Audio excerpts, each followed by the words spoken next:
Shalom Aleichem. Mishnah Yomi is continuing in chapter 1 of Moed Katan, which we began yesterday. B'shat tova matzlachat. We are on Mishnah Bet, the second Mishnah. Rabbi Elazar ben Azariah Omer ein osin et ha'ama batchila b'moed v'shvit. He says we don't make a new ama during haMoed. We defined as the intermediate days in between the first and last Yomim Tovim. These days have, as we said, a quasi Kedusha. There is a prohibition on work generally, but there are some notable exceptions that we're examining now. So we don't make a new amma. Now, what is an amma? It is an irrigation canal. Now, you might recognize this word amma as being a unit of length, a unit of someone's, the length of someone's forearm. It's probably about, 18 inches. There's various views in the poskim, exactly how long it is, somewhere between 15 and 20 inches. But it's a unit of measurement. That's because their irrigation canals were dug to this width and depth. So you understand, to create a new irrigation ditch, an amma deep and an amma wide, is quite a bit of tircha. There's quite a lot of shoveling involved. We don't want to do that during Shvit or haMoed. Chachamim Omri, the other sages disagree. They say, Osinat amma b'tchila b'shvit. You could do so on the sabbatical year when you would be allowed to use irrigation for things that would be lost. You remember on the Shemitah year, the seventh year, we don't plant and harvest normally, but certain agricultural labors are allowed so we don't lose out on what the land is growing by itself. And if the irrigation canal that was already there had a cave-in or a blockage or a stoppage, you could get the plunger out or get the shovel out and unblock it. The Mishnah goes on with a similar idea. We can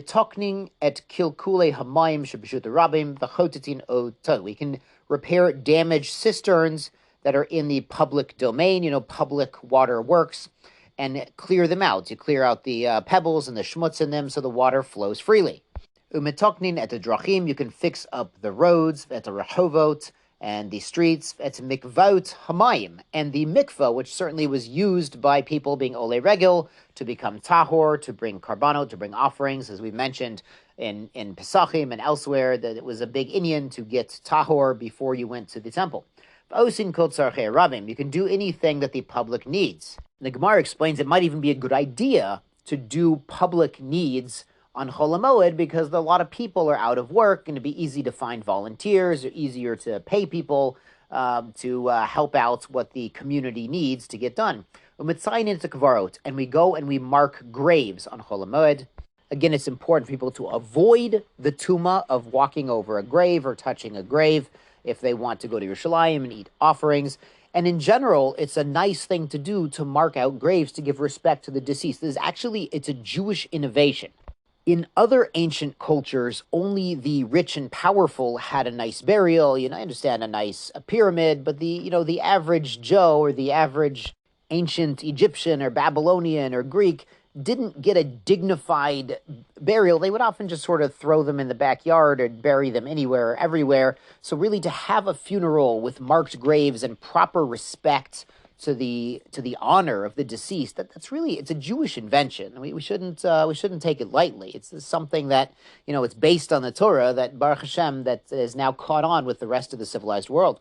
Mishnah is v'yotzin afal kilayim, and you can even go out. You send agents of the court would go out and look for kilayim. That's different species planted together in violation of the biblical precepts, the mitzvah against planting species together, as we've discussed in kilayim. Now, Mishnah Gimel gets back to the concept of watering crops during haMoed when there's a possibility they would dry out or die. Rabbi Eliezer ben Yaakov Omer, Moshchin et hamayim me'ilon le'ilon. You can draw water from one tree to another. So if you had, as we mentioned, the ugiot, the cookie-shaped indentations around a vine or a tree, and there's a bunch of water in there, well, you could make a little path to connect it to the next tree over. But you can't use this method to water your entire field, your entire orchard, drawing little lines, little pipes, with a stick to connect all these trees. That's too much tircha. The Mishnah adds, Zeroim, newly planted plants, shelo shotu lifnei haMoed. They never drank before haMoed, meaning they weren't watered.